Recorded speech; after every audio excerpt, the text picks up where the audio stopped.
Okay, I think we will start, and I'll stop sharing the screen so hopefully they can see us spread all over their screens now. Perfect. Hi, everybody. I'm Yael. I'm the director of Masa. For those of you who participated in our previous webinar, nice to see you again. For those of you who are joining us for the first time, nice to meet you, meet you somehow.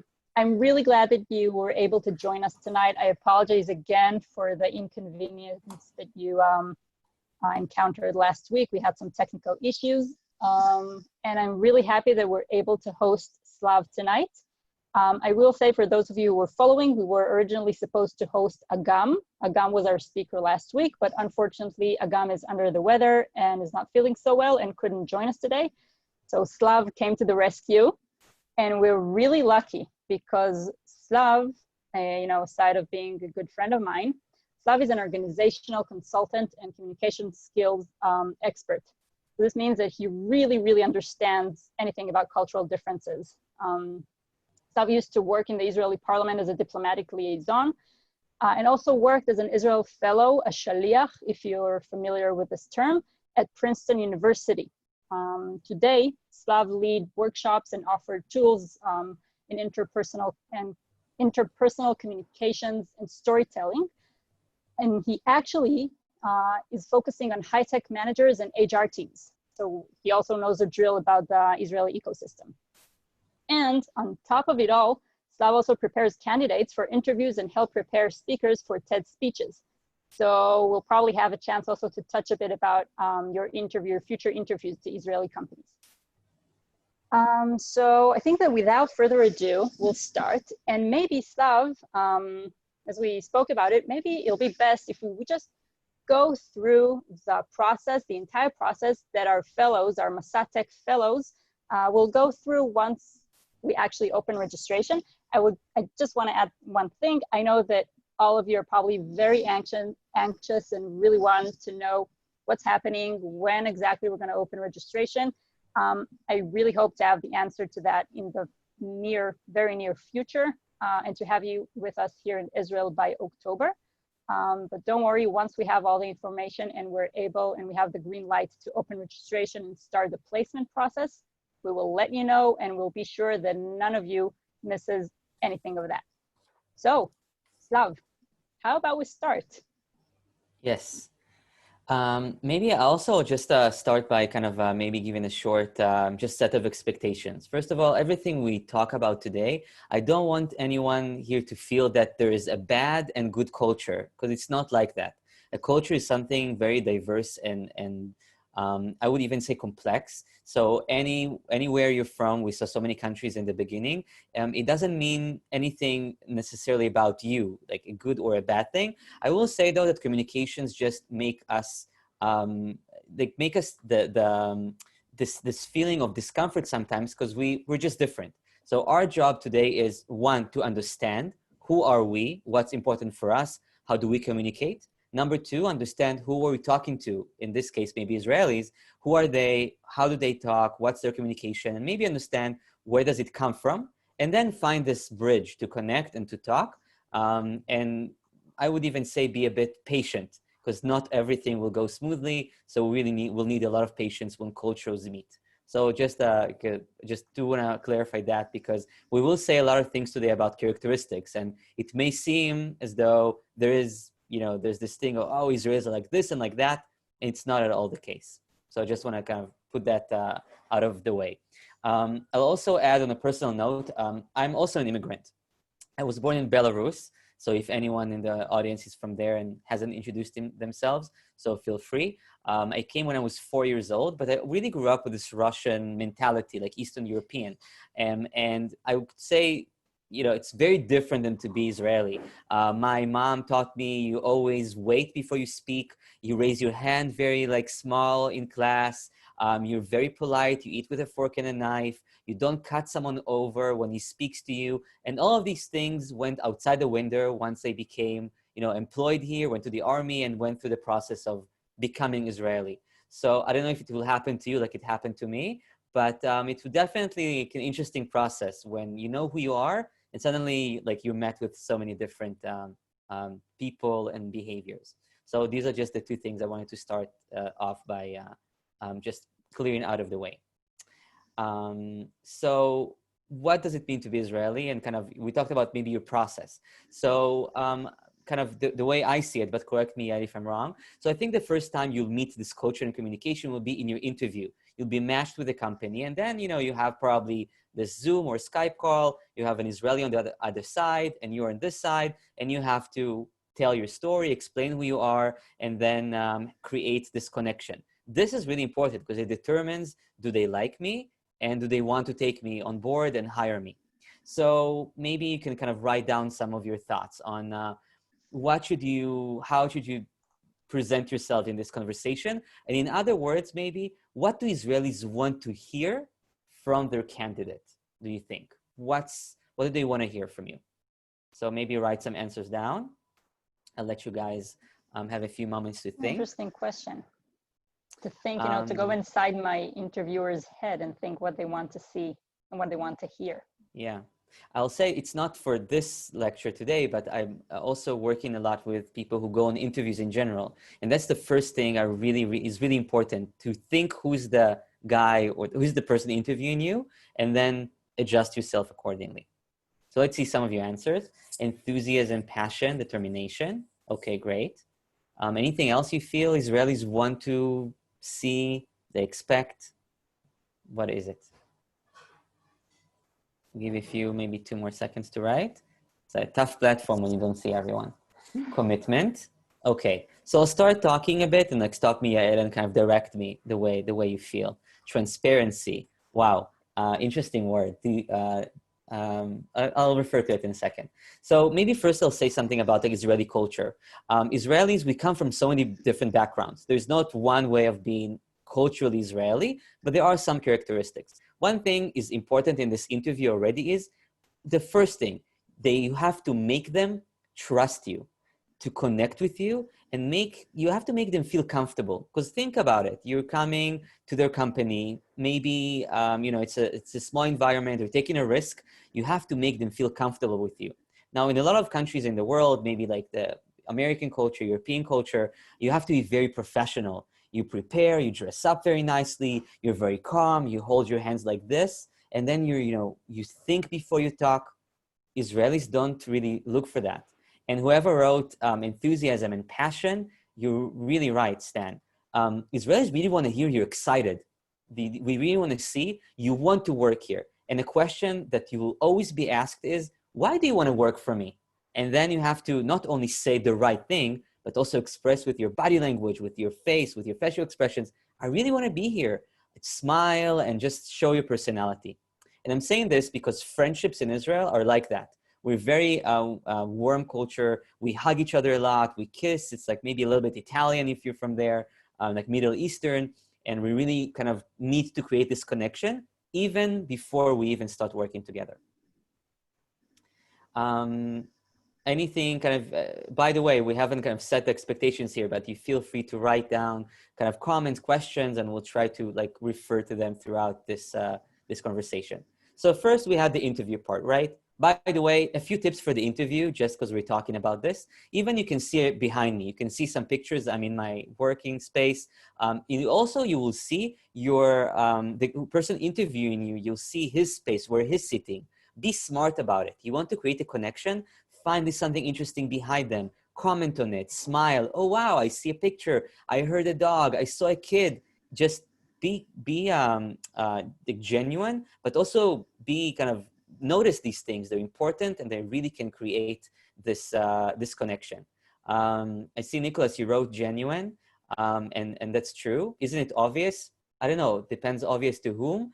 I think actually it's not obvious to everyone because usually you come to an interview and you just want to, present yourself, say what you want to say, and we don't notice things around. Please notice it.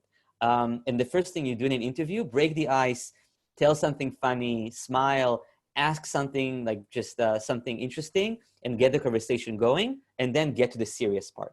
So there's just a few more tips on the interview.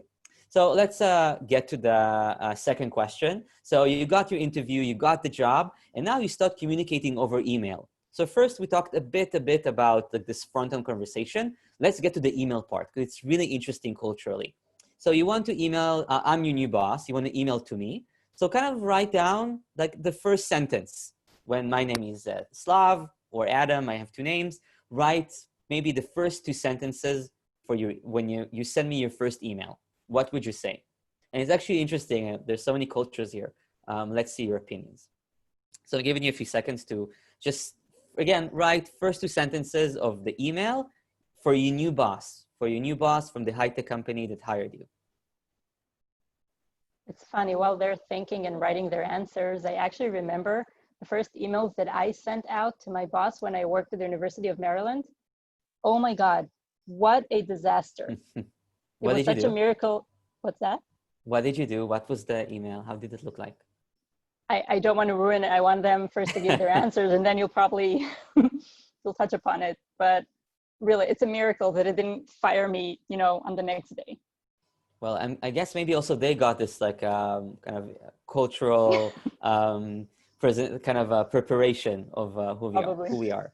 So yeah. I kind of see you're behind on writing your sentence, but okay. Hi, new boss name. So hi, Josh, or hi, Slav. How are you? Blah, blah, blah. Okay, sounds good. If you're from New York, dear ex, hope you had a nice weekend. Okay, great. That's I was waiting for these lines. Okay, anyone else wants to share like a first line for your new boss? So while you're writing, a lot of us, when we come from, I want to say like a cultured and nice environments, we have these like very proper ways of starting an email. Some of us will say, dear Mr. or Mrs., or we'll just say, dear Yael, it was lovely talking to you last week. Hope you had a lovely weekend. I'm very excited to start working with you. These like really, really polite first lines. Now, you can still do that, by the way, and that's great. I just want you guys to see the other side for a second.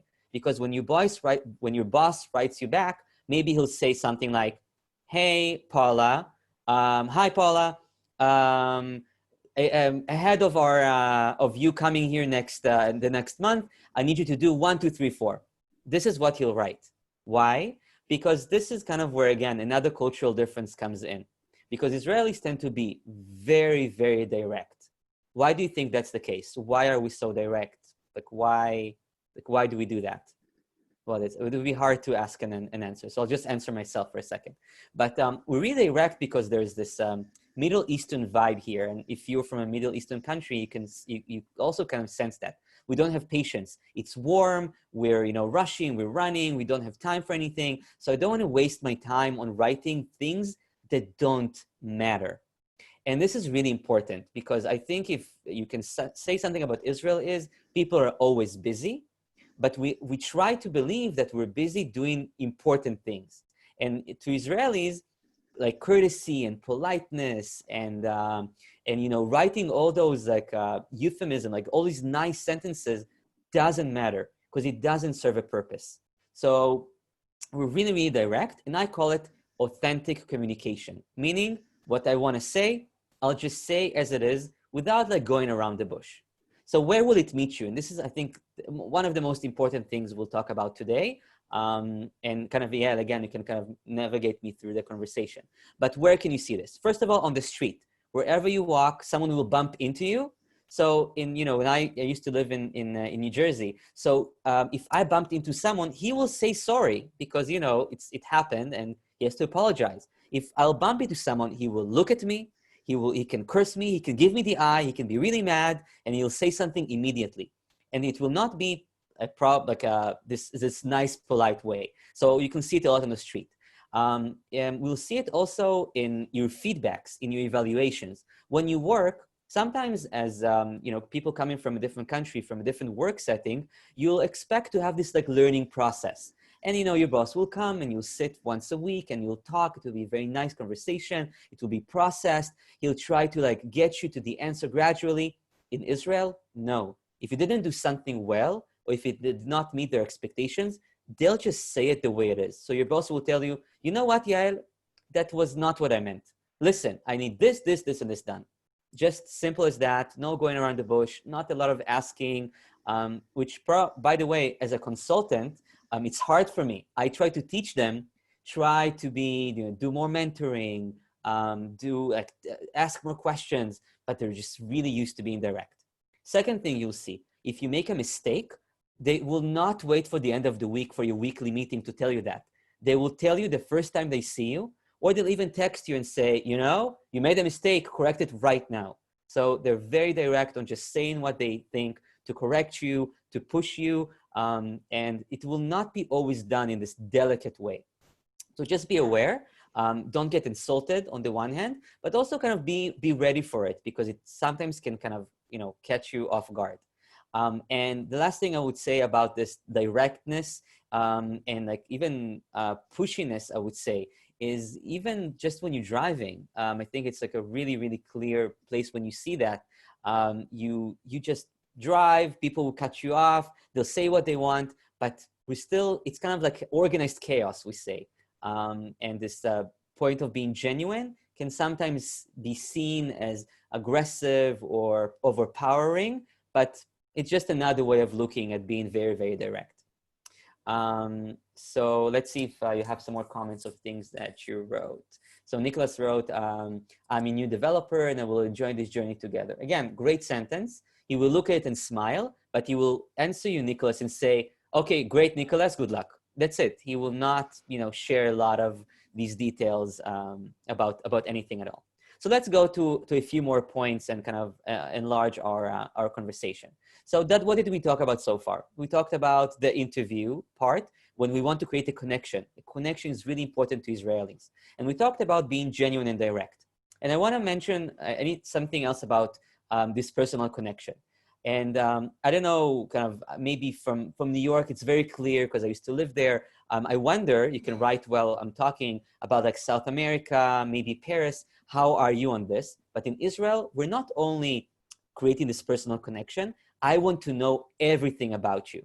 I want to get deep into who you are. I'll ask you very personal questions, and I'll be very much into your personal space. When I lived in New York, I'll go and stand in line to wait in line for for coffee or in Starbucks, or even wait in line to get a service from a bank.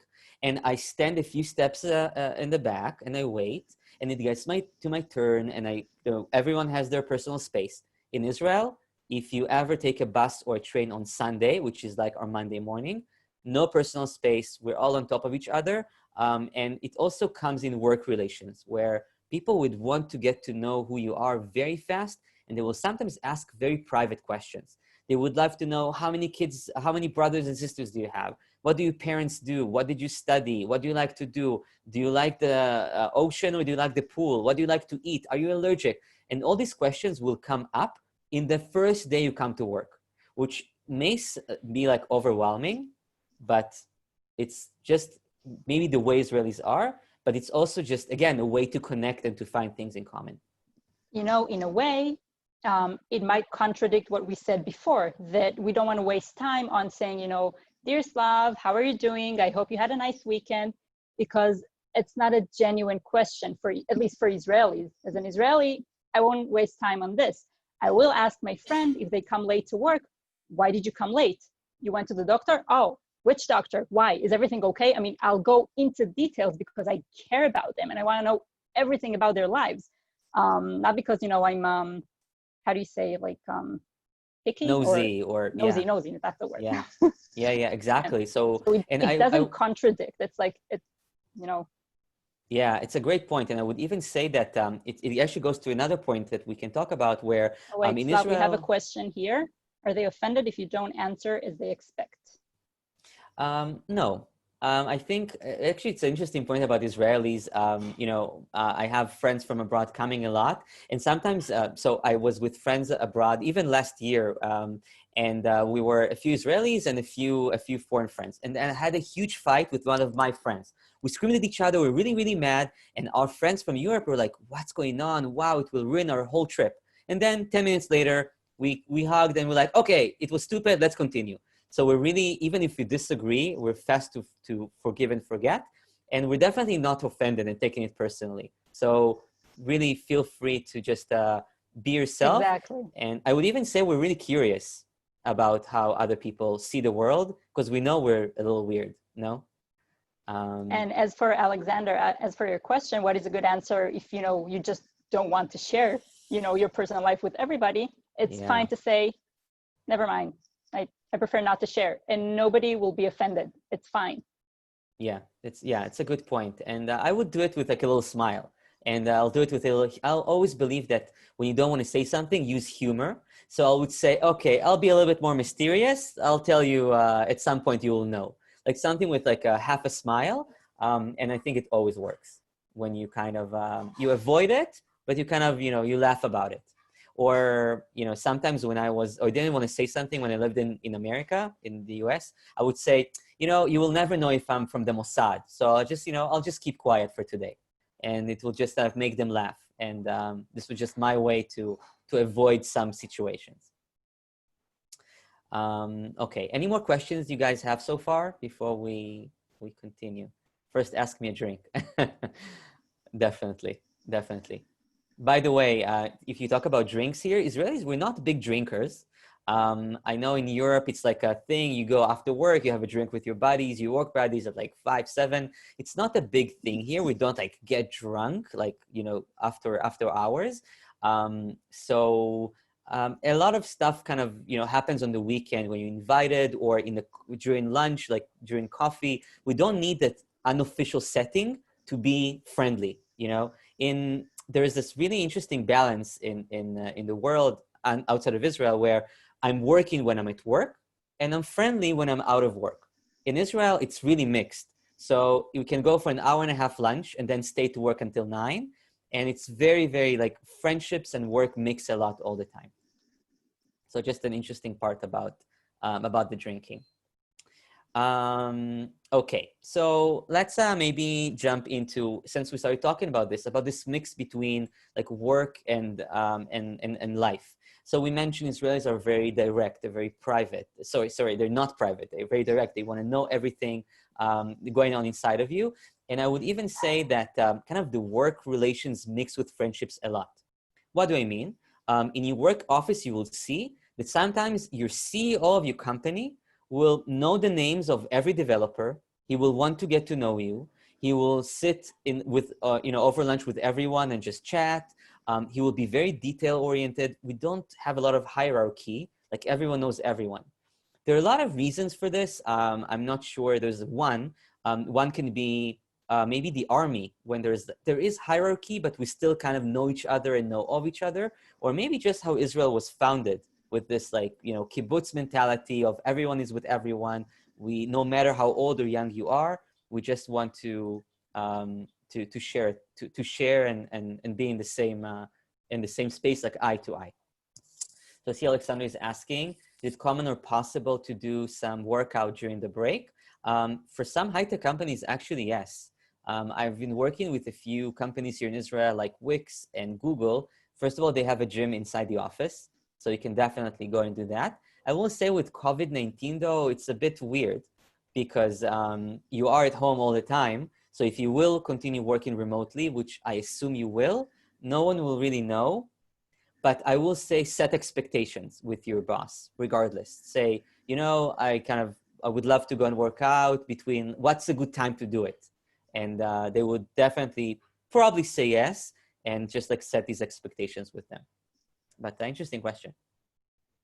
Zav, now that you touched upon the hierarchy issue, maybe we can discuss, asking questions and what's the best way to approach, your boss, or when they approach you. And, it also has to do with setting expectations. Yeah. So I'll maybe give a few tips here. First of all, when you get to your company and you get to know your boss and your peers, it is common for a lot of places for you to get to know the directors or even the CEO. Depends how big the company is. If it's a small company, maybe you should just ask for a short meeting and talk to them. And also, I would say kind of have a sense of the environment. A lot of times companies have these like big town meetings, when all the company sits in one space and we all share and talk, and the CEO walks around and talks to everyone. Then I'll just come over and very bluntly introduce myself. It's actually very expected from, it's something Israelis would do. I just want to get to be seen, see me, I'm here. Don't wait for them to come to you if you see them, because it just like shows, it's just not something we do here. They could come to you and ask something, but maybe they will not. If they don't, first of all, don't look at it as, don't be offended. It's not personal. But I would say, take the first step, initiate the conversation with whatever you feel it should be, and also be very blunt and very positive about it. Hi, Yael, if you're my CEO, I've been here for a month. My name is Slav. I'm coming from Argentina, and it's so great to be here. I love what I'm doing, blah, blah, blah. And then just see where the conversation goes. Maybe, again, it will be personal. And what I expect the CEO to ask is even, so how do you like it here? What should we improve? How do you feel? It will immediately become like a very personal conversation, usually. My bet is that, if I'm your CEO, I'll probably ask you, oh, you're from Argentina. Do you like this and that soccer team? Like, to take the conversation to a totally unprofessional way. Maradona, yes, Maradona. Course. Or if I love steaks, or how do I like my steak? Or they would say they love steaks. So definitely. Oh, I was in Argentina when I, traveled after my military service. I went, I traveled in South America. I loved Argentina. Definitely. By the way, you're saying something very interesting, because as Israelis, we're really well-traveled, I would say. And everyone has his travel story. So don't be surprised if when you come and kind of share your background and where you're from, the conversation will really go back to, hey, oh my God, you're from Argentina. I was there. My family's from there. And it's very common to create these connections over your country of origin. I will say though that let us as Israelis, express it. And I would say it's even like a great sign of connection, because you connect over your country, your origin, the food you like, a soccer team. So it's just a great opportunity to connect over something very simple as where are you from. For those of you who speak Spanish, a lot of Israelis just know Spanish from TV or from watching telenovelas. So it's just another cool way for them to connect with you. And really feel free to put your culture up front. Don't push it away. Put it up front, and it will just become a topic of conversation. It will be cool and interesting. And I'll just add another sentence on this. Remember, as Israelis, we all come from different cultures. We all have an origin. I'm Russian, and Yael is like Western European, and some people are from South America, or Iraq, or North Africa. We're so diverse. So the essence is we're also immigrants here in a way. So just a great way to connect. What should we avoid? Wow, there's a great question. So a few things here I would say as topics of conversation. And Yael, I would love for you to add some of your thoughts on this. So as Israelis, I would say, but Israelis, but also in general, try not to talk about politics. You never know who do you hit and how, and it's just a topic that's very creates a lot of tension and explosion, especially nowadays with situation in Israel. So I would say avoid politics by all means, and even if you're asked, I would try not to talk about it if I were you, unless you really know the other person's opinion. It's just not a great way to connect over someone.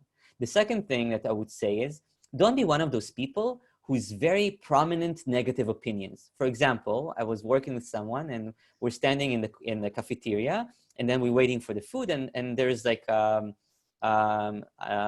something with avocado on it, like a burger or a vegetable. And he says, wow, I hate avocado. It's such a disgusting fruit.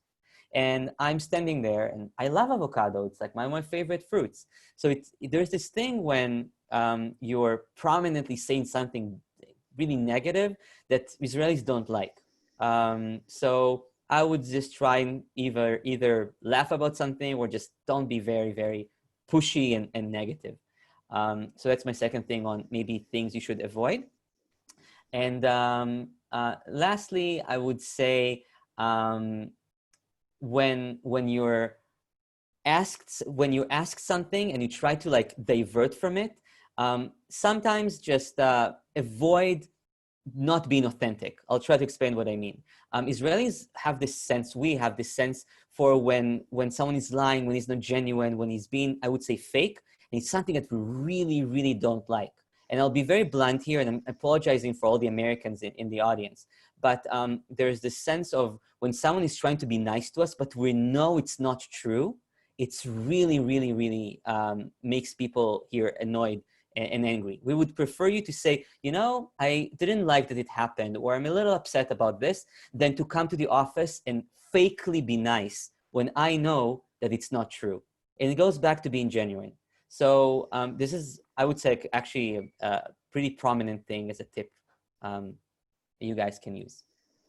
So let's see some more questions you guys have. Okay, I think we answered most of them. Mm-hmm. I think you touched most of the things, you know, that we should avoid, you know, in our workspace. But I will say that, you know, in a meeting or when your boss or your colleague reaches out to you and asks for your opinion, don't be afraid to say it. Speak up, even if you've been in the company only for 2 weeks or something like that, you know, for a short term. They want to hear your opinion. So don't avoid. Don't be, you know, super polite and sugarcoat it. You know, I mean, yes, be polite. Don't be, you know, this rude person, but say what you think. And if you have a better idea or a suggestion how to improve this presentation, say Definitely. it. If somebody asks you a question, that's because they want to hear your answer, because they appreciate it and they think you're smart and you have something to contribute to the conversation. Definitely. I'll add, and I think it's a great point. As a consultant, I'm working a lot with managers in high tech, and some of them manage teams in Eastern Europe, in like Romania, Bulgaria, Ukraine, a lot of development teams, and we do like outsourcing for teams in Europe. And what I hear a lot from those managers is actually very interesting. They say that when they ask if everything's okay, the employees say, yeah, it's all fine, but they don't share a lot of information. So the Israelis, like, think about it from our perspective.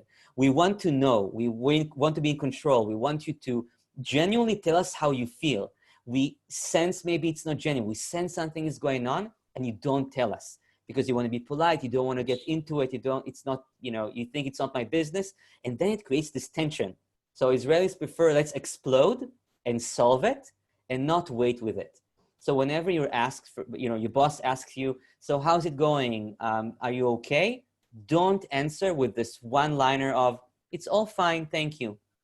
Because it's like, are you fine? Are you not fine? What's going on? Why aren't you talking? I'm sure something is wrong. And then either we'll try to dig and you'll still be, it's fine. Or I'll just say, you know, it's fine. I will not ask you anymore. So you kind of find this balance between sharing, of course, not everything, but things that you want them to know, and don't be the quiet one, I would say. So kind of going from your comment, Yael. What do you think that will lead us to speaking about agility? Yeah, I was going to start talking about that. Great. Yeah. Great. So I guess maybe you heard or read or you know, this is why you're here, about Israel being the startup nation, a lot of startups, a lot of ideas, creativity, and a lot of innovation. Now, it happened, it happens so in terms of how innovative the country is, because people here think fast. Something happens, we react fast, we change fast, we think fast, we do fast. And whenever we have a problem, we really try creatively to think of solutions. I'll give you an idea, just a really short example from the past. But, you know, Israel is a desert. We don't have a lot of water. So when the first settlers came here, or the first Jews made Aliyah, immigrated to Israel, or came here in the 30s and 40s, they saw a desert. So what do you do? How do you water this? How do you, grow plants? And then very quickly, there's so many innovative things that started to evolve. One of them is in the south, in Netafim, it's a kibbutz, this water system that just drops of water instead of just putting a lot of water at once, because this is how the plants there grow. And this is how they started agriculture in the desert, which is pretty remarkable. And then it was sent all over the world. I'm saying all this because to be agile, to be fast thinking, and you're all developers, you know what agile means. yeah, you have to take it also as a mindset in the way you communicate. Now think about it. As an Israeli, I'm telling you something to do, and you read through the description, you understand, and you say, okay, I will do it. And you give me a week. In that week, you see that you have some problems. You're not sure how to solve it. You have questions. And then comes this, part where, do I ask my boss? Do I try to figure out myself? What will he think of me? So in Israel, the answer is always ask, especially in the beginning. You have this grace period. Always ask. Ask bluntly. Ask everything you want. And the more you ask, the more it will be seen from the other side as, wow, they really want to know. And I really want to teach. And that's great. But the downside is, if you don't ask, is you'll wait for the end of the week. You have not, you did not meet your deadlines. The project is not ready. And then your boss will ask you, Yael, what's going on? And you'll say, I just wanted to wait for our meeting to share with you the things that I did. We don't do that here. So the faster you run with your project or with your goals, the better it is. Ask all the time, be direct, redirect, but also let's look at it the other way. Your boss can send you a message at 7 p.m. and say, Yael, stop everything you're doing. We're not doing it anymore. From tomorrow, new project, new thing, go. And this is the other side of agile, because things change so fast. So it's a development process, but it's also a mentality. We think fast, we change fast. Also, last thing I will say on this is ask for tips, ask for advice, ask for feedback. Be very proactive on this. No one will share it with you because, again, we don't have time. We're busy. We want to run. We want to get more done. So you'll have to be asking more. Okay, let's see if we have some more questions. Okay, would rather ask than ask for forgiveness. I completely agree. Yeah, thank you, Nicholas. That's a good tip for life. Good tip for life. I would, by the way, it's a word about saying sorry. In Israel, we don't care you're sorry. So if you made a mistake and you want to say sorry, cool. You can say I'm sorry, but it doesn't matter. It's basically the idea is, okay, I made a mistake, got it, I learned from it. Looking forward, we really, I would say, maybe I kind of correct me if I'm wrong on how you see it, but we're always like the step ahead. So okay, that happened. Yalla, next, bye. Okay, what's going on next? What's next? Especially in the high-tech scene, where we don't have time for yesterday's problems or I'm sorry, let's talk about it. Move on and carry on. I do want to maybe take the last 5 minutes here for some body language tips. Well, let's see. Also, Alexander is asking, annoyed if you ask everything. So I mentioned that there's this grace period in the beginning where you definitely can ask whatever you want and that's okay. And then it really depends. If you keep on asking questions that I assume you need to know, then that's annoying. But if you ask me questions that are forward thinking, that are innovative, I love that. It's progressing me, it's challenging me, and that's amazing.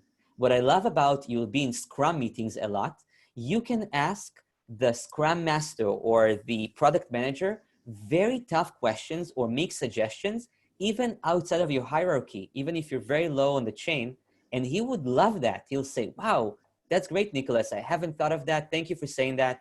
That's great. Let's do it. But you know what will happen? He will tell you, you need to do it. So just be ready for that responsibility. That's a fair point. I'll just mention a few tips on just on how to understand maybe body language and maybe just how kind of the other side of the how we speak. I used to work a lot with diplomats going abroad. And then one of them told me, I'm abroad, I'm in Europe, I'm in England. And someone comes to me and he says, you had a great speech, but why are you angry? Why are you so angry? So as Israelis, what I kind of told him, and then he actually used that is, I told him, when we're told we're angry, just say, I'm not angry. I'm just very enthusiastic. I really love what I'm doing. And in Israel, enthusiasm and passion come across sometimes as angry. So I do want you guys to see that, because if someone talks to you in like big hands, he comes close, he's like this, he's screaming, he's very like, has all this drama. Yeah, exactly. it doesn't mean he's mad. It's not personal. Maybe it just means he's enthusiastic, he's passionate, or maybe he's angry at the situation, but it's not a personal thing. He's just, has a lot of emotion. We're very like emotional people. So the first thing is kind of, know how to deal with it. The second thing I would say is if you do go to an office and you meet people, I mentioned personal space, but people tend to speak very close to you. People are very touchy. So if it's something that makes you uncomfortable, please make sure you say it before in advance for someone to know. Men and women, it is important to say, I know in the US especially, there's a lot of tension on like, men and women and the personal space. In Israel, we kind of don't really have that in the same way. So men will go to a woman and tap her on the shoulder and come and touch her by the hand. And there's this very thin line here that I do want to put out there. If it is making you uncomfortable, please talk about it and make sure that you're heard. But it's sometimes it doesn't come from that place. It's just the way people are here with everyone. So just an important part here for you to consider. And lastly, I think I mentioned in the beginning, but I'll say it again. Smile and be positive. And there's a lot of Israelis, we share a lot of how we feel on our face. So if you have a day and you're like this, I will come and ask you. So don't be surprised if your boss will come and say, are you okay today? What's going on? Because he saw it on your face. So either fake it really well if you have a bad day, or just be open for these conversations because they will happen. Because people, we want people to feel comfortable, to be seen and to be heard. Any questions you guys have before we kind of start to maybe conclude, and we have a bit more than 10 minutes left? Anything you want to ask or add, so you can share it over the chat, or Yael, of course. It's funny, while they, think and write their questions, in a way we said that everything is personal and nothing is personal. And I guess it's really hard to find this fine balance between, how do you know if they're really interested in what's happening in my life, or they're really interested in my opinion, or they absolutely could not care less.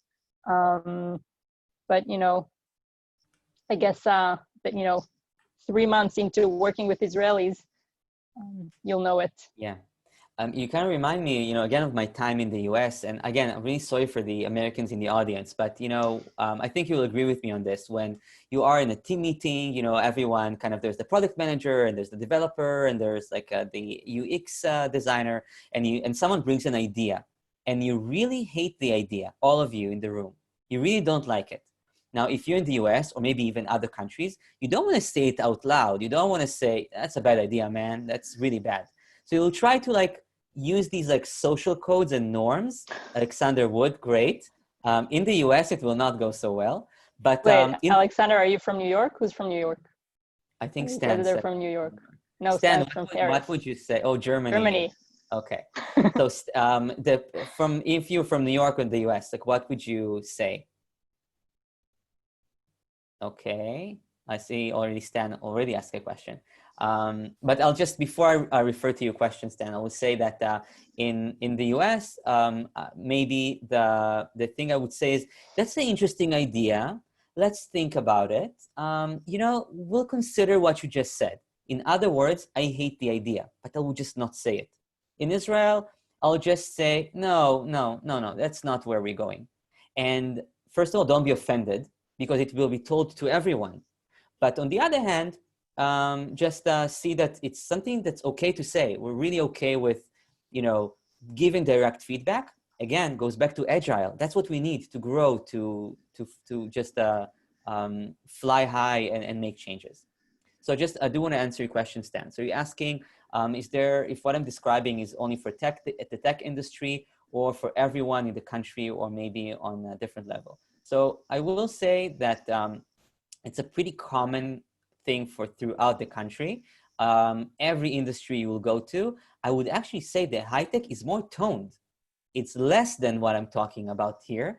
I'm giving you, it's always like the worst case scenario. So you guys come and you say, oh, it's actually not like that. But Most of Israel is definitely like that. The third sector, nonprofits for sure, governmental sector. Just look at our parliament meetings, and a lot of high-tech companies. I will say it depends on your role. You are, going to be developers and in development teams. There may be a bit more, on the reserved side. There is more maybe politeness and courtesy and processes. But if you see other departments, I always use marketing, sales. You'll interact with them a lot. You'll see also differences between them. Or like designer teams, very, louder, outgoing. You can sense their presence in the room, for sure. I completely agree with you, Slav, and I think that it has to do with the fact that the tech industry is usually works in the international market. That's why, as you said, it's a little toned down, and we are familiar with international symbols and habits. So our Israeliness, we know how to tone it down. Yeah, yes, for sure. And we try, even though it's also not really working for us. I'll add another maybe like last part, and you can write your questions in the meanwhile on, let's just I want to talk about your weekend and just work-life balance in Israel. Because I know some of you guys come from Europe, Spain, siesta, all that stuff, forget it. We don't have it here at all. We're a pretty hardworking country. People here are, working really long hours, especially in your field. So get ready to work hard. And I'm saying this also because you'll get emails over the weekend. It doesn't mean you have to answer them. It is a conversation to have with your boss, but it happens here a lot. You'll get emails in the middle of the night. You'll get emails on Saturday. You'll get emails on Friday afternoon when you're, on Shabbat dinner with your friends. It's just how things are.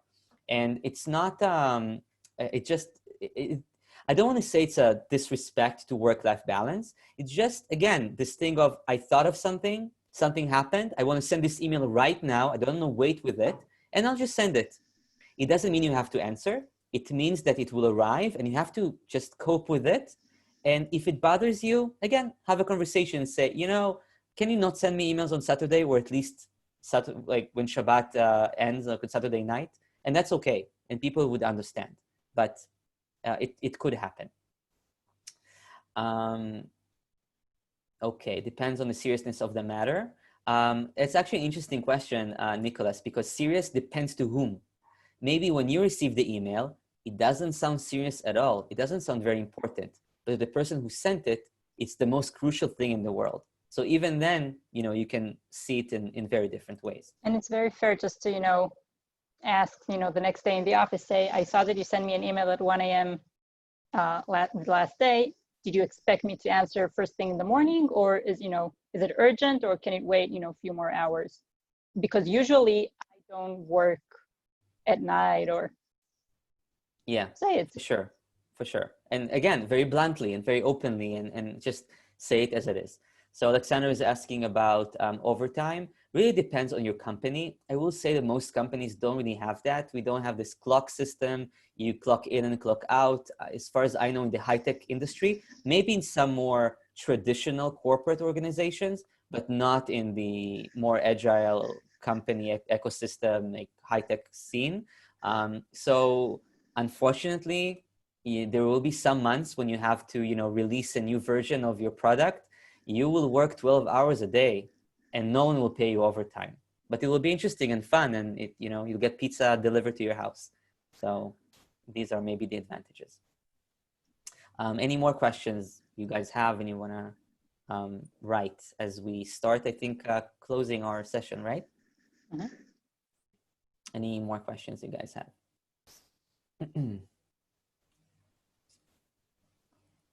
So I do maybe end with a bit about arguments, because we do have a lot of them happening in Israel. And how do you deal with arguments? How do you deal with, when you don't know something, what's going on? Like, why, what, you will see it a lot. First of all, we're pretty argumentative as Israelis. So I do want you guys to be prepared for a lot of situations where people will disagree with you. Now here it's a psychological thing. Someone, I can imagine the situation. You have your idea, you present it, you really believe in it, and then comes this firm Israeli with this loud voice and he tells you you're wrong. So the first thing, our body, it's actually an instinct, we like start to close down and we say, maybe he's right. I don't know, I'm just here, I'm new. No, So first thing you do for yourselves is stand strong like this. Don't even give in to this, just to this burst of emotion, and say, wait, I just want to, let's see what's going on. I want to talk about this. I want to understand what's happening. And so be prepared for a lot of kind of potential arguments. And a lot of times the other person will say, yeah, sorry, you're completely right. And he will dismiss it so quickly. And you will be like, wow, but you just started an argument. He didn't. It's just the way he expresses his interest in what you're doing or a different way of thinking. And I'm saying this because, in your field, there's so many ways to get to the right result, right? There's so many hows to get to your why. And a lot of times, defend what you believe in. Don't be afraid to stand behind your product. Don't change your mind so fast. And I'm saying this for everyone, not regardless of cultural differences, but especially in Israel. Because think about it. If you change your mind all the time when I'm telling you to do it, so why did I hire you? I'm saying that very bluntly. You're a good professional. You know what you're doing. You're skilled. I believe in you. I'm challenging you, but stand up to me. And even if I disagree with you, it's okay to say, you know what, I really believe in it. Why do you think you'll do it differently? And a lot of times he would even say, you know what, let's try it your way and let's see what happened. And then even if you got it wrong, it will be a great conversation. You'll come to your boss or your colleague and say, you know what, I tried it my way and it didn't work. And you will laugh and you'll smile and say, yeah, I know, Israelis are always right. And you will just dismiss it, and it will be again, like a fun and funny conversation. So don't be afraid of this. And in general, talking about mistakes here, don't be afraid to make mistakes. Again, as a general point of view, not just for Israel, but mistakes in your field and in Israel are not a big deal as long as they're not crucial or showing on your professionalism. Yeah, don't make a mistake that is you didn't know what you're doing, like you're not professional enough. But if you risked something and it wasn't exactly the direction that you needed to take, it's okay. No one will hold a grudge or be mad. Any more thoughts or questions you guys have? I think we'll take one last question if anybody has before we wrap up. 5, 4, 3. Okay. Slav, if that's okay, will you be willing to share your email in case somebody has any question or, yes, they want to consult with you? Thank you again, Slav, for joining us tonight. For anybody who stayed so far, and for you too, Slav, mark your calendars for August 25th. That will be our third webinar. We'll host Shaul Olmert. Shaul Olmert was the founder and CEO of Playbuzz. Now it's called Exco. And together with Inbal Orpaz, which is one of Israel's top experts to the tech ecosystem, we'll discuss the aftermath or the effect that the pandemic has on the Israeli ecosystem and on tech companies here in Israel. So mark your calendars. I have a question about the lodging issue. Okay, just a second for that.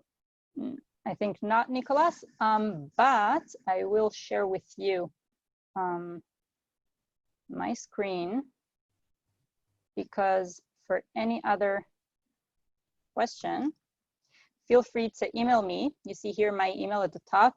Gertel is my last name, gertely@masaisrael.org.